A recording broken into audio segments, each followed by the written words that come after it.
Candidato, a campanha de Bolsonaro, a campanha do senhor, sempre defendeu o porte de armas, o direito da população ter armas. Mas isso aí não tiraria do Estado o monopólio da força? E isso aí não é uma forma de dizer que cada um se vire sozinho? Essa questão, como sempre, né, Miriam, é uma questão polêmica, né? Ninguém é dono da verdade nesse papel. A nossa visão é que não é simplesmente jogar fuzil e pistola para cima, cada um pega e sai portando arma.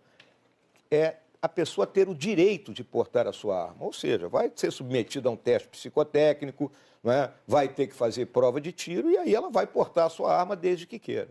Eu até comparo, pode ser uma comparação exagerada, vamos dizer assim, não é? Mas os acidentes de trânsito matam quase tanto quanto os homicídios no país.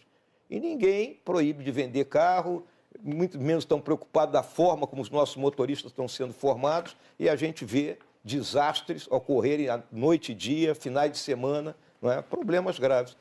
Pode ser uma comparação, que resolve? Pode ser uma comparação exagerada, Miriam, mas o que eu julgo é o seguinte, o que o Bolsonaro coloca é a liberdade de você escolher, quer ou não ter uma arma. E em que isso aí vai resolver o problema?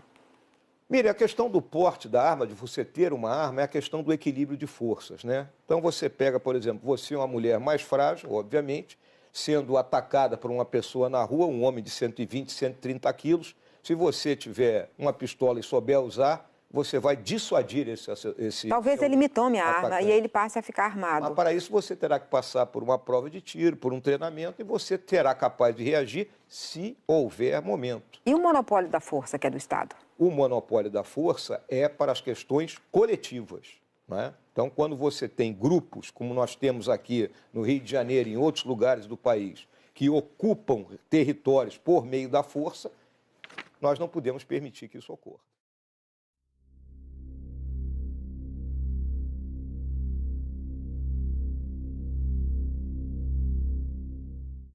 Acho. É a minha visão. Só o Geisel, Médici não, ninguém. Médici diferente. Médici foi um governo diferente. Agora o Geisel foi o homem que realmente... O senhor acha que foi melhor? O Médici foi melhor governo do que o Geisel?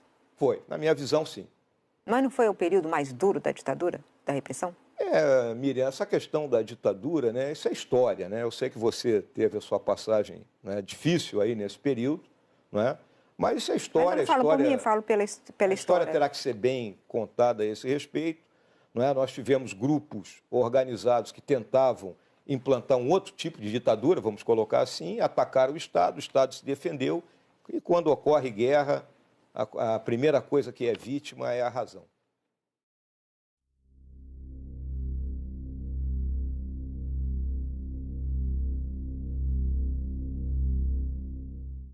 O senhor tem dito, e também o candidato Bolsonaro, que o coronel Carlos Brilhante Ustra é um herói.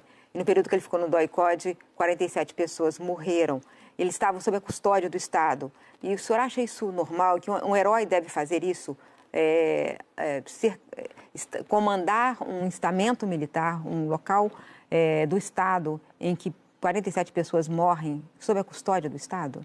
Olha, os meus heróis não morreram de overdose, Miriam. Né? Carlos Alberto Brilhante Ustra foi meu comandante quando eu era tenente em São Leopoldo. Um homem de coragem, um homem de determinação, que me ensinou muita coisa. E os mortos? E tem gente que gosta de Carlos Marighella, assassino, terrorista, autor de um manual que é explorado por Eu todos os pergunto pelo Estado, o papel do Estado brasileiro naquele momento. Houve uma guerra, Miriam, houve uma guerra. Excessos foram cometidos? Excessos foram cometidos. Então o seu herói matou pessoas? Heróis matam.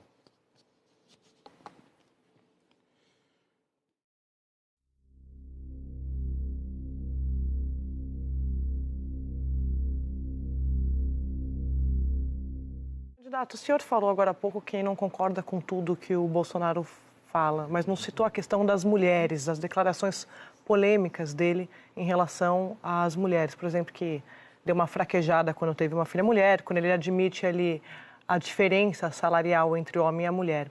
Queria saber do senhor se o senhor concorda com essas declarações dele. Eu acho que o Bolsonaro está sendo demonizado, né? Inclusive a campanha que tem sido feita aí por um determinado candidato contra ele é de uma baixaria sem tamanho, porque pinça frases de alguma discussão, não é? E passam a imagem que o Bolsonaro é o terror, né? É o camarada que não respeita as mulheres. E não é isso, né? O Bolsonaro é um cara que foi criado numa cidade do interior de São Paulo, um homem que se fez, um homem de família, né? E essa questão das mulheres está mais do que... Eu sou filho de uma mãe que trabalhava fora, né? Na década de 50, né? Então, isso aí, o mercado de trabalho foi conquistado por vocês. Mas quando ele disse que deu uma fraquejada quando teve mulher, o senhor... O Bolsonaro ele tem aquelas figuras de retórica, é o jeito dele. Às vezes ele quer fazer uma piada... Mas o que ele quis dizer com isso? É uma piada, André. Ele quer fazer uma piada e aí, como muita gente tem uma certa... Não, o Bolsonaro é o cara de direita, é um sujeito radical, então... Mas é uma piada de mau gosto, né? É, aquela história, né? Às vezes, se você contar essa piada no meio de homens, não é problema, mas se mulheres assistem, é um problema. Mas ele é candidato à presidência da República. Pois é, exatamente, né? Miren esto.